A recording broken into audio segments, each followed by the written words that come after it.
llegamos a Caracas. A Caracas llegamos como a las 8 de la mañana, específicamente al Hospital Jesús Llerena, mejor conocido como Hospital del Lídice. Llegamos a las 8 de la mañana, 8:30, 9, por ahí aproximadamente. Bueno, mi viaje, ese fue un viaje, bueno, para mí súper largo. Creo que no sé si fueron 4, 5, 6 horas que duró el viaje, pero para mí fueron como 10 horas, no sé, 24 horas. Bueno, llego a ese hospital a esta hora. Ese hospital era uno de los dos que habían recomendado los médicos en Falcón, tanto uno en el estado Zulia como este en Caracas, porque esos eran los hospitales especialistas en lo que era traumatología. Reciben en emergencia. Todos los médicos allí estaban sorprendidos de mis condiciones, por supuesto. Eso fue un desastre allí en la mañana, antes de yo ingresar a quirófano, porque la historia se perdió. Buscaron la historia por todos lados, no sé, yo no sé después que dónde apareció, la historia apareció, no sé, yo no sé, yo sé que yo estaba en esa camilla ahí acostado y no, hasta me inclinaron hacia un lado para ver si la historia estaba debajo de mí, y eso fue horrible, pero bueno, de eso no recuerdo más. Bueno, llegando al hospital de Caracas, recuerdo que los médicos me ingresan de inmediato a quirófano, porque ¿sabes que ellos me dicen en ese momento? Francisco, tenemos que ingresar de quirófano porque tenemos que amputarte los 2 brazos. Wow, oye, por supuesto que eso me sorprendió. Entonces me explica, me dice, ¿sabes por qué tenemos que amputarte los brazos? Porque tienes 2 días con 2 miembros en esas condiciones, no hay circulación, es donde proviene la gangrina. Y si nosotros no te operamos de inmediato o no te amputamos los brazos de inmediato, la gangrina te puede agarrar los pulmones y después de allí no te va a salvar nadie. De hecho fue así. Luego me dicen ellos que, Francisco, si tú pasas, yo llegué a las 8:30, 9 de la mañana al hospital, me dijeron que si pasa y hubiese llegado al mediodía, la gangrina no hubiese agarrado los pulmones y ahí sí, verdad que no había, como quien dice, solución. Es por eso que ellos me ingresan de emergencia y me dicen que tienen que amputarme los brazos. La gangrena es el tejido muerto por falta de irrigación sanguínea. Básicamente es una infección en el tejido que no se queda tranquila, que si no se detiene a tiempo se puede convertir en una septicemia. Es por ello que en la primera etapa yo le comenté que la decisión fue muy acertada cuando me sacaron del hospital de acá, de la provincia del estado Falcón. Particularmente que se hizo de una forma un poco agresiva, pero la agresividad vino porque los doctores no querían autorizar mi salida y por eso se tuvo que hacerse de esa forma. Pero bueno, yo creo que acá aplica donde dice que el fin justificaba los medios. Bueno, cuando los médicos me dicen eso, que me van a amputar los brazos, en verdad yo no recuerdo qué reacción estuve. No sé si yo dije sí, está bien, háganlo. No sé, porque yo venía tan adolorido.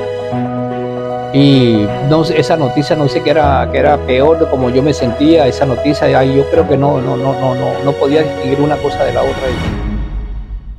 Y no sé, no recuerdo si lloré cuando me dijeron eso, verdad que ahí no recuerdo mucho, porque estaba fuera de lugar, para decirlo así, por decirlo de una forma.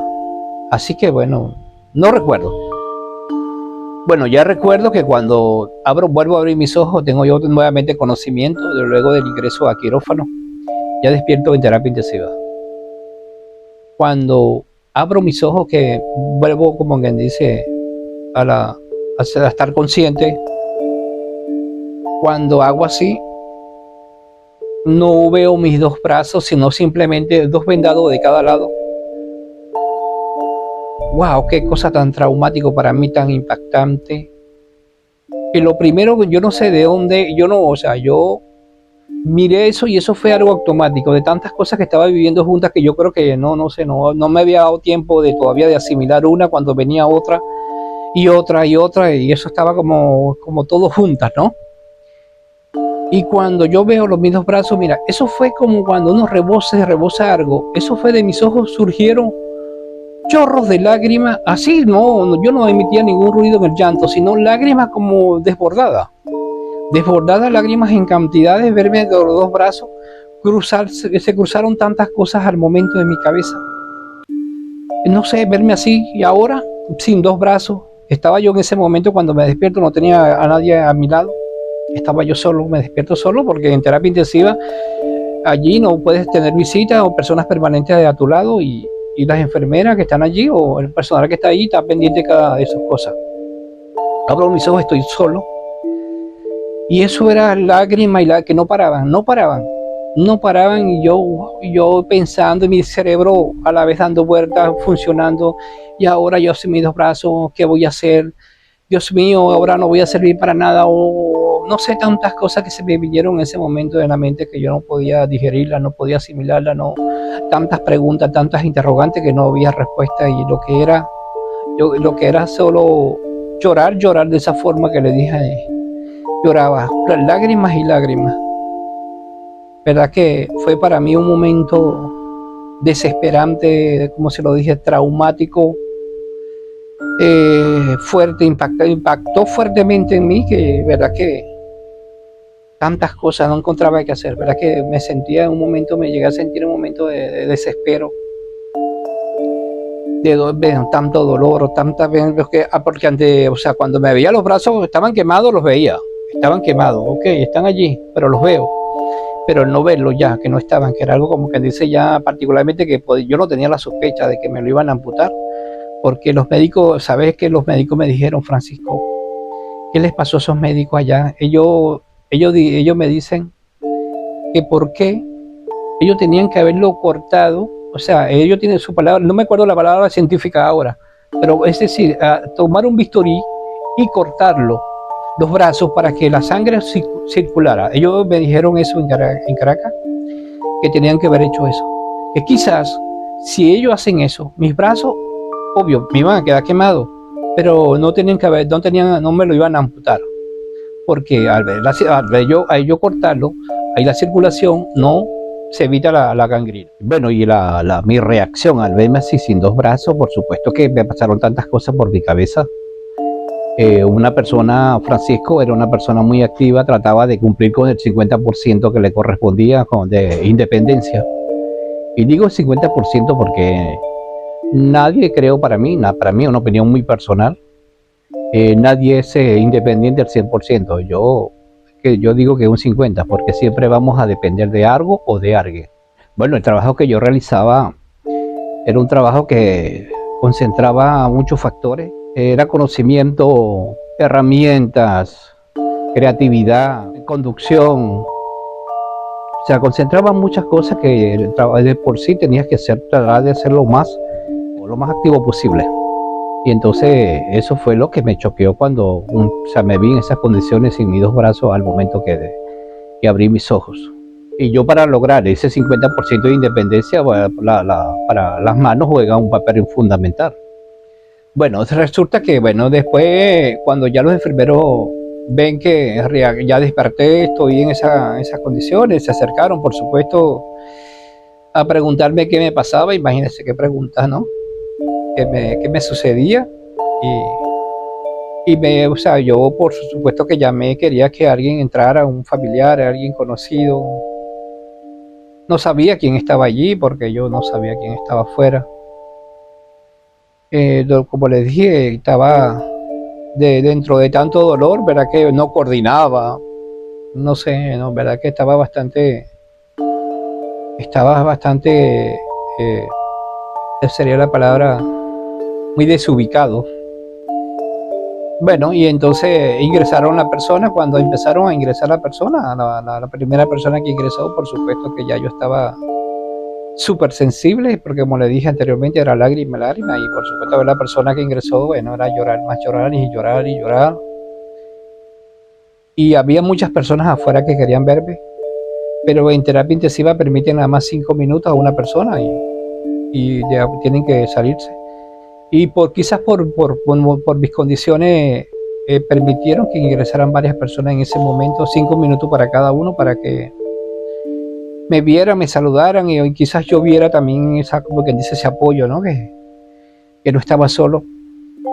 Y lo que me salía en ese momento decirle a cada persona que ingresaba era llorando, se lo decía llorando, obvio, por favor, no me dejen solo en esto.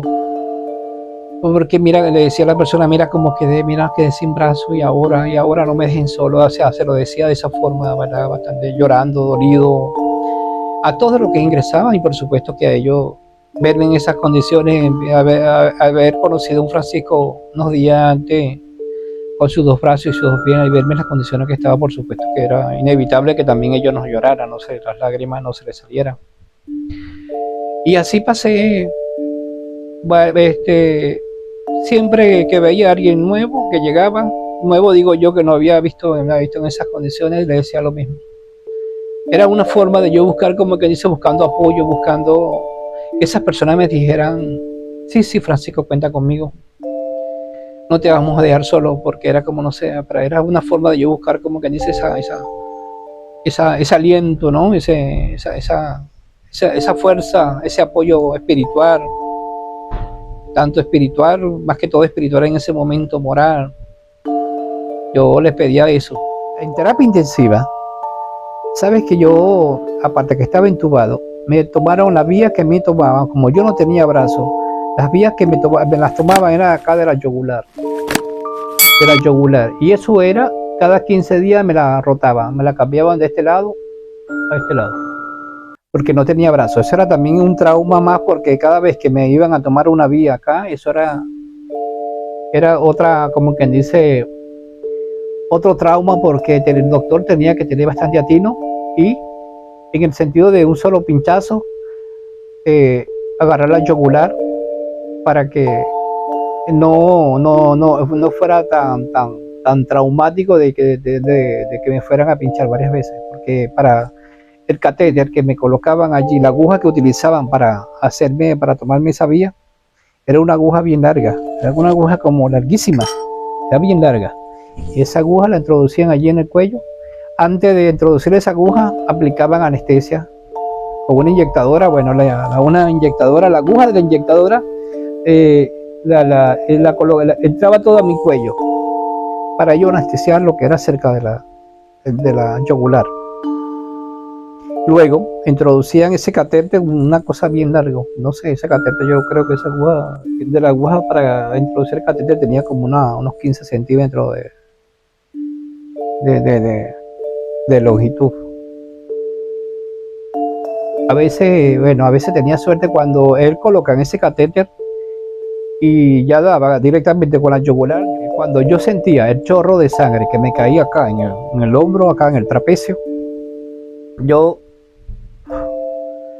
respiraba, porque en el momento que me iba a tomar la vía, yo contenía el aire, y cuando ya sentía el chorro de sangre, yo dije, nada, ya le pescó la yugular, porque salía literalmente un chorro de sangre. Tenía que enseguida poner el catéter, o sea, taparlo, porque si no, era sangre que salía a granel.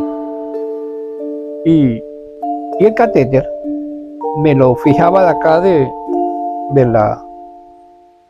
trapecio con dos puntos de sutura. Y para que, ¿sabes qué? Una cosa, esos puntos de sutura me lo agarraban sin anestesia. Eso era sin anestesia. Ahí no ponían anestesia. Me decían, Francisco, te vamos a agarrar 2 puntitos para aguantarte el catéter, que no se fuera a salir. Atarlo a la piel. Entonces, eso lo agarraban así sin anestesia, a sangre fría. Bueno, y eso era cada 15 días hacían ese cambio para acá, porque tenían que hacerlo, porque es la única forma de donde agarrarme una vía, y por allí se mantenía la solución permanente, y la solución primero era para hidratarme, y aparte de hidratarme, por ahí se me colocaba la medicación, y por supuesto que la solución no servía para que la vía no se fuera a tapar. Bueno, entonces de allí eso era una más para las que ya tenía. Cuando me amputan los brazos, para los doctores surgieron muchas interrogantes, muchísimas. Los doctores no se explican, ellos tenían entre ellos mismos se preguntaban por qué yo había sobrevivido. Porque ellos decían que yo no era para sobrevivir. ¿Cómo yo sobreviví? Porque ellos decían que cuando hay esa descarga eléctrica, la electricidad revienta o busca los puntos de salida, la parte más débil. Y ellos decían que la parte más débil que tenemos nosotros, las personas, son nuestros testículos. Es decir, que la corriente tenía que haber salido por allí, y eso a mí ellos me decían que no, eso no me salvaba a nadie. Y ellos se preguntaban, que no entendían por qué explotó mis piernas, explotó las axilas y no los testículos, que es la parte más frágil. Después yo le dije, doctor, entonces si usted dice que tenía que haber reventado la electricidad por allí, no reventó, ¿por qué, doctor? Porque yo, en el momento cuando eso me sucedió, yo tenía un apoyo en el gemelo, y eso sirvió como tierra y sirvió para hacer el arco eléctrico. Entonces la corriente fue directamente del punto de salida, entró en la parte del arco eléctrico, entró y buscó la parte negativa, que fue lo que hizo el puente. Por eso es que sale por allí y los testículos no lo explotó. Pero los testículos sí, los testículos sí sufrieron. ¿Por qué? Porque yo tenía los testículos bastante inflamadísimos, los testículos. Pero en terapia intensiva no me di cuenta de eso. Como le dije, en terapia intensiva no me di cuenta. Yo esas cosas las viví, empecé a ver todas esas cosas. Fue en la otra etapa de la habitación. Les comento que el doctor hicieron todo lo posible para no desarticular este hombro, porque, como les dije, yo no sabía cuando estaba ya en Falcón, yo no sabía que las axilas estaban explotadas. Y es ahí donde yo me entero que las axilas están explotadas, porque el doctor tuvieron que hacer milagros. Luego me cuenta Francisco, tuvimos que hacer milagros para no desarticular tu hombro, porque en verdad que estaba bastante complicado, porque la gangrina te va casi un poco más y te agarran los pulmones. Entonces tuvimos que hacer milagros, y en verdad que sí, ese buñol, cuando yo empiezo a verlo, lo tenía un poco extraño, y él me hizo una explicación, los injertos que tuvieron que hacer para no desarticularlo. De verdad que agradezco, porque no me quedó un muñoz, pero de algo me sirve por lo menos para colocarme esta ortesis que tengo, que es de mucha ayuda. Sí, hicieron una reconstrucción en mis axilas. ¿Cómo? No sé, pero sí me di cuenta, porque uno sabe como tenía mi axila, y sabe dónde te alaron de un lugar para, como que dice, cubrir ese espacio de lo que fue el agujero que estaba allí, cubrirlo. Y esto lo supe después. Los médicos no decían que yo no salía de allí. No salía, porque estando allí agarré una bacteria bastante peligrosa, donde la bacteria me estaba comiendo ya, me estaba comiendo, y por eso ellos no apostaban, ellos no daban, como que dice, ni un 1% de que yo saliera con vida de allí. Me enteró allí que un paciente que está en las condiciones que yo estaba, quemado, somos pacientes vulnerables al 1000% con las bacterias, es decir, somos unos imanes. Para todo lo que pase cerca de nosotros lo absorbemos, porque estamos, como que dice, la exposición es tan grande que cualquier bacteria se aloja en nuestro cuerpo cuando estamos quemados. Porque en este caso, imagínate, cuando estamos quemados se sucede porque no tenemos la epidermis, no está, ni dermis, y aparte de eso tenía las piernas explotadas, y bueno, yo creo que qué más motivo para yo absorber cualquier bacteria que pasara a kilómetros. Entonces esos fueron uno de los motivos de por qué tenía una bacteria tan agresiva, porque yo era como que para las bacterias era muy apetitoso en ese entonces. Durante esos 25 días que yo duré en terapia intensiva, sabes que yo mientras que estuve allí, como las condiciones que estaba no me permitían ingerir ni siquiera una gotita de un líquido, en este caso agua. Solo me permitían que mojaran un algodón y me lo pasaran por los labios. Por supuesto que para mí eso era desesperante cuando yo quería tomarme un vaso con agua, y era bastante, verdad, que por poco no me comía, me provocaba era comerme el algodón en ese momento cuando lo humedecía. y la verdad que es desesperante. No me permitían comer, obvio, porque estaba intubado y estaba en terapia intensiva y las condiciones no... Cuando se tenga esas condiciones, lo menos que se debe hacer es comer, y es algo parecido cuando vas a ingresar al quirófano, que no debes comer.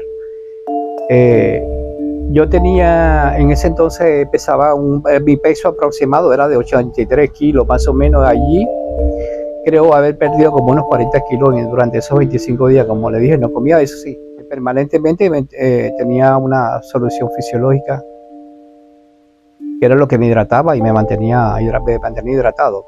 No recuerdo mucho durante mi estadía de esos 25 días, no recuerdo si sufría tanto, que el dolor ahí no recuerdo mucho sobre el dolor. Sé que me hacían unas curas o me hacían en la parte del aseo, todo eso me lo hacían en la cama. Allí no me movían mucho y quizás por eso no recuerdo tanto dolor en ese entonces, esos 25 días. No recuerdo. Quizás en la parte más dolorosa sería, en este caso, sería más que moral, sentimental. Era el dolor, creo que era el dolor que más sentía, porque en esos momentos que uno se encuentra en esas condiciones, uno quiere tener una persona al lado permanentemente, por lo menos que te escuche, que te dé un consuelo, y lo menos que allí me permitían era tener una persona allí al lado. 5 minutos y ya tenía que salir, porque eso es la terapia intensiva. Aparte de eso, habían otras personas allí, otros pacientes, que bueno, estaban también en las mismas condiciones o parecido. Todo el que está en terapia intensiva ya saben, pueden imaginarse las condiciones que pueda estar una persona allí. Obvio, pero no como yo quemado, sino por otros motivos. Y durante esos 25 días también me sirvieron de que tenía que enfrentar otro problema, aparte de ya que vivía de las heridas, que era el yo con yo. ¿Por qué me di cuenta durante esos 25 días que tenía que enfrentar el yo con yo? No sé si el yo con yo lo digo de esta forma porque ya cuando estaba los días que me faltaban por salir, me di cuenta, mi desespero o mi desespero sería así, vamos a decirlo, mi intensidad, porque siempre quería que una persona estuviera allí. Me daban permiso 5 minutos y no pasaban 10 minutos, creo, y estaba llamando nuevamente a la persona. Las enfermeras estaban allí, pero eso nunca es igual que la enfermera. La enfermera, cada una estaba en lo suyo, y ahí, como le dije anteriormente, hay más pacientes. Y una enfermera no puede estar al lado mío allí solo para mí. Y entonces eso también me hizo ver, ya cuando estaba a pocos días de salir de allí, me di cuenta de que esa consideración que puedan tener conmigo por mis condiciones o por lo que yo estaba sufriendo, yo tenía que saberla administrar, porque no se fuera a convertir eso algo en mi contra.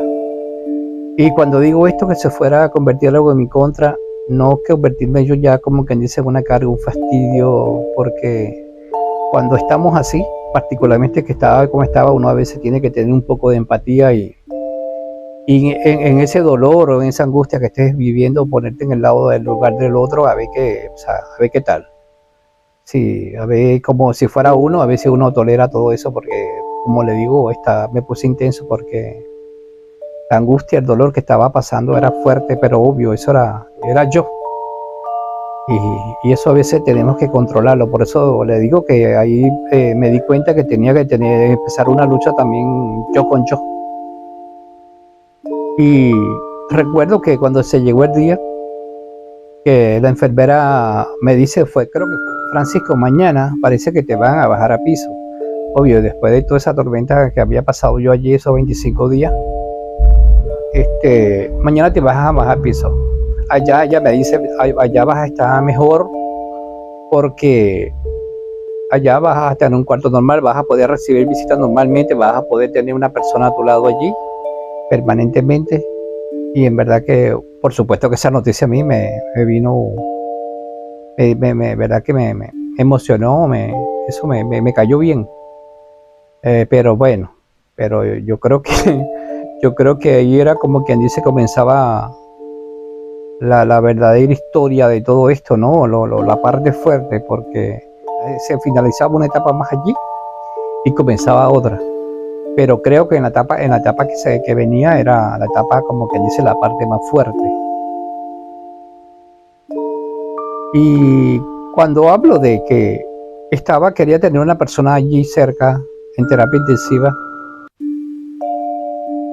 era porque era una forma de buscar consuelo, buscar, como quien dice, de una motivación, no sé, que me motivaran a tener una paz espiritual. Buscaba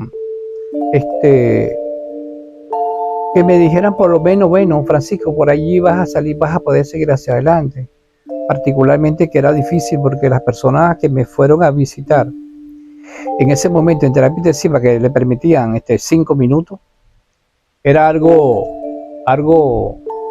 que no podían disimular, ¿no? Las personas quedaban en shock. Imagínense, es normal, por supuesto que eso es entendible. Una persona que muchos que me vieron hace 2 días, o me vieron 3 días, o no sé, la semana anterior, X, en verme en esas condiciones, verdad que era bastante, para ellos bastante impactante, ¿no? Y no lo dice, no, o sea, no, era una cosa, y lo hacían involuntariamente y yo lo notaba cuando me veían, quedaban así como en shock, así, literalmente en shock. Y eso, para mí, por supuesto, fue una emoción el día que me estaban sacando, que ya me iban a llevar a piso.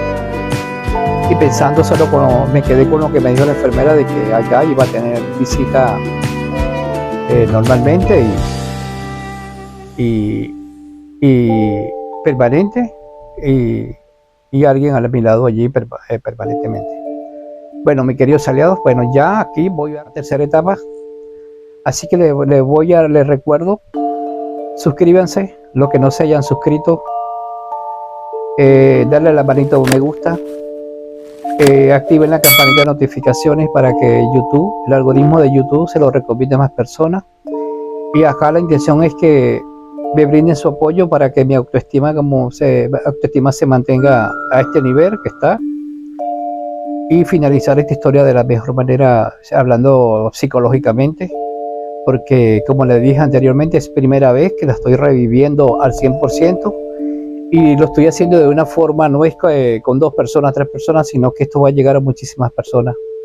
Y en verdad que me armé de valor para hacerlo, porque después de tanto tiempo no lo había hecho hasta ahora, que me armé de valor para hacerlo y compartirlo con todos ustedes.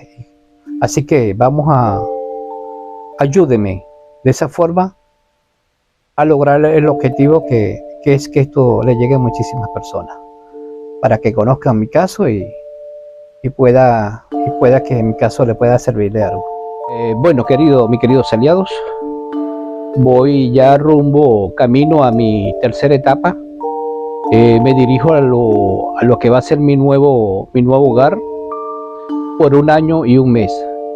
Mi nueva habitación. Voy a esta etapa que concentra también, una etapa bastante fuerte, porque concentra muchos factores: dolor físico, dolor emocional, fortaleza, paciencia,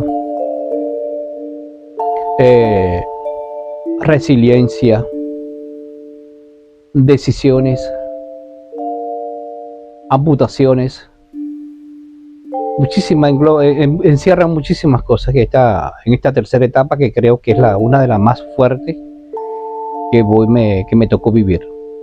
Así que les pido que se suscriban a este canal, le den a la manito me gusta, activen la campanita de notificaciones para que YouTube le notifique cuando haya subido un nuevo video o a la siguiente etapa.